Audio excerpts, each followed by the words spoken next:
والحمد لله بلوز او موان ناجح ان شاء الله نكملوا اخر خطوه.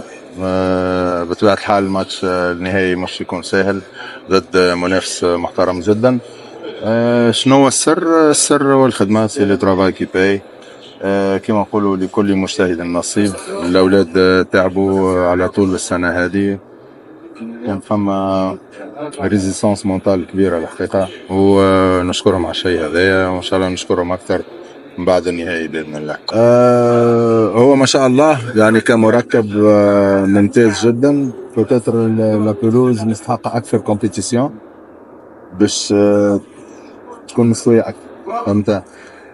ديما نعرفوا الجازون كي يكون جديد يلزم اكثر دي ماتش يكونوا فيه باش ياخذ لو ريتم، تبقى الكره تجري اكثر. ولكن كمنشأة ما شاء الله، والله ما شاء الله اليوم يعطيهم الصحة. استقبال ديجا وقت اللي داخلين في الاستاد في البوس، ما سكتوش معناها ماتش كامل.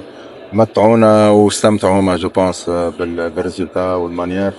دونك ان شاء الله نتقابلوا في الفينال، ان شاء الله نفقوا مع بعضنا. انا فاسون فرحان اللي موجود معناها في الفريق هذايا، واذا كاتب ربي باش نكمل افيك ان غران بليزير. المباراة ما كانش سهلة، الفريق دخل مركز كيف ما شفتوا. المغرب تطواني جا عازم باش يدي بطاقة التأهل. حنا الحمد لله بقينا مكونسونطرين، بقينا مركزين ماركين في الاخر ديال بريمير ميطون اللي سهل لنا المباراة. ودوزيام ميطون دخلنا مركزين باش نزيدوا اهداف اخرى، وداك الشيء اللي تأتى لينا. الحمد لله مبروك علينا ان شاء الله، ونفكروا في المباراة النهائية. كنبغي نشكرهم على هذه المؤازرة هذه، وكنزيد ان شاء الله نقول لهم باللي باش يحضروا في النهائي باش يعاونونا ان شاء الله باش نجيبوا لاكوب ان شاء الله. المباراة غادي تكون ما تكونش سهلة. الفريق اولمبيك اسفي غادي يجي عازم باش يدي اول القاب ديالو. حنا الحمد لله غادي نبقاو مركزين نمشيو ان شاء الله خطوة بخطوة، نوجدوا هذا النهائي ان شاء الله باش نجيبوا اللقب الثالث ان شاء الله، ويكون موسم تاريخي. كما كيعرف الجميع مباراة ماشي سهلة، مباراة صعيبة.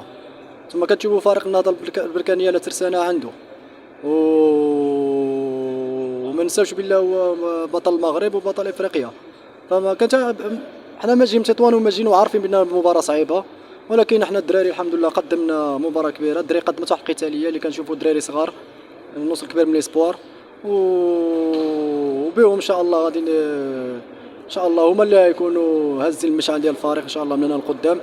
وكنوعدوا الجمهور التطواني اننا ان شاء الله قد المسؤوليه باش اننا نردوا الفريق للمكان الطبيعي ديالو الموسم القادم ان شاء الله. باقي لي العقد، مازال العقد تاري مفعول، ونتمنى ان شاء الله نكونوا من الاسماء اللي يردوا الفريق ان شاء الله.